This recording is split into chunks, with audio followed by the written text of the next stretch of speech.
अस्सलाम वालेकुम, मैं हूं ताहिर खान। अमरीकी नायब सदर JD वेंस पाकिस्तान में 21 घंटे मुज़ाकराती अमल का हिस्सा रहने के बाद चलते बने।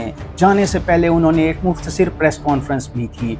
उनकी बॉडी लैंग्वेज की बात की जाए तो बॉडी लैंग्वेज मुस्बत दिखाई देती थी। ऐसा मालूम होता है कि मुज़ाकरात का एक दूसरा दौर भी जल्द होगा।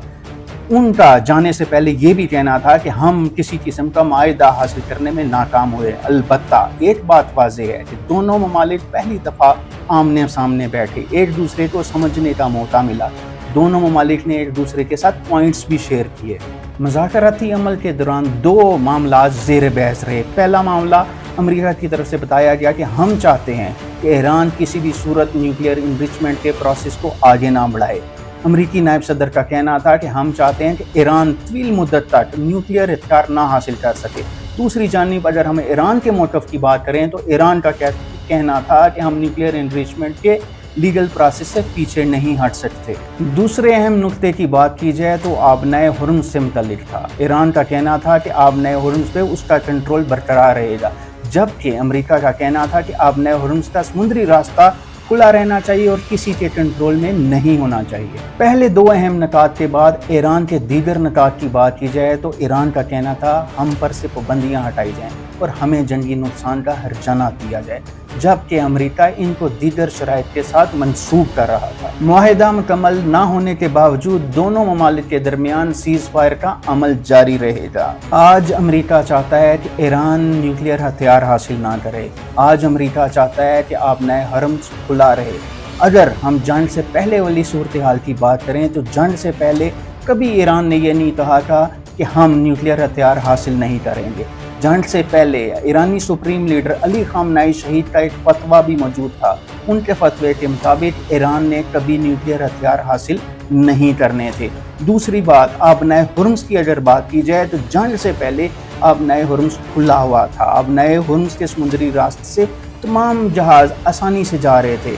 यही वो पॉइंट है जहां पर हम सबको समझना होगा कि अमेरिका ने ईरान पर हमला क्यों किया। एक और अहम बात, जंग से पहले अमेरिका और ईरान के मुज़ाकरात जारी थे। इन मुज़ाकरात के दौरान सबसे अहम पार्टी जो थी वो ओमान थी। ओमानी वज़ीर ख़ारजा सालिस की हैसियत से दरमियान में बैठते थे। ओमान ही वो मुल्क था जो सब मुज़ाकराती अमल से मुकम्मल तौर पर आगाह था।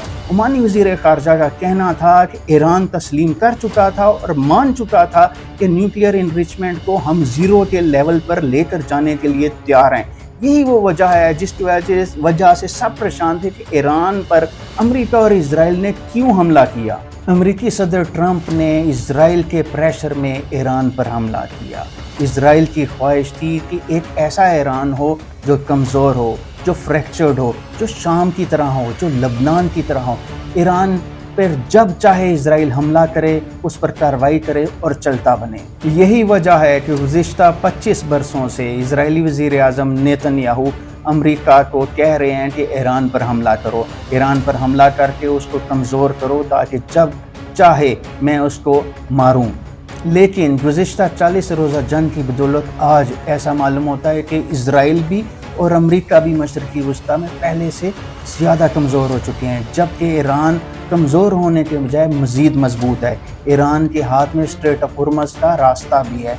ईरान इस टाइम अमेरिका से अपनी शराइत पर बात कर रहा है। इसी 40 रोज़ा जंग की बदौलत ईरान अमेरिका से कह रहा है कि हमसे पाबंदियाँ हटाओ।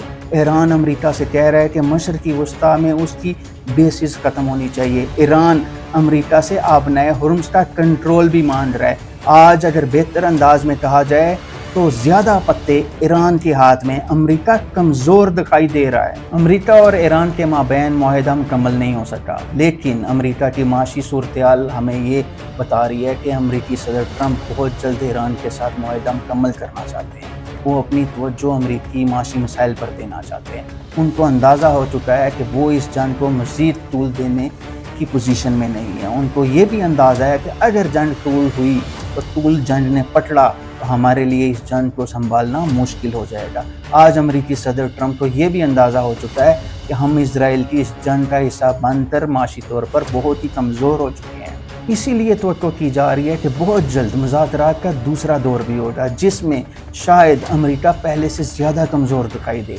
جبکہ ایران مضبوط پوزیشن میں مذاکراتی ٹیبل پر سامنے بیٹھے گا۔ اب اگر ہم پاکستان کی بات کریں تو اس مذاکراتی عمل میں پاکستان کا سب سے اہم کردار تھا، خاص طور پر وزیر اعظم پاکستان میاں شہباز شریف اور پھر فیلڈ مارشل عاصم منیر۔ دونوں سربراہان نے بہت ہی عمدہ کارکردگی دکھائی۔ انہوں نے دو اہم طاقتوں کو، امریکہ اور ایران کو آمنے سامنے بٹھایا، ان کو ایک دوسرے سے کی بات سمجھنے کا موقع دیا۔ رہی بات وہ روگ ایلیمنٹس جو پاکستان کے خلاف سازشیں کر رہے تھے، بتا رہے تھے کہ پاکستان ناکام ہو جائے گا، وہ بری طرح ناکام ہوئے۔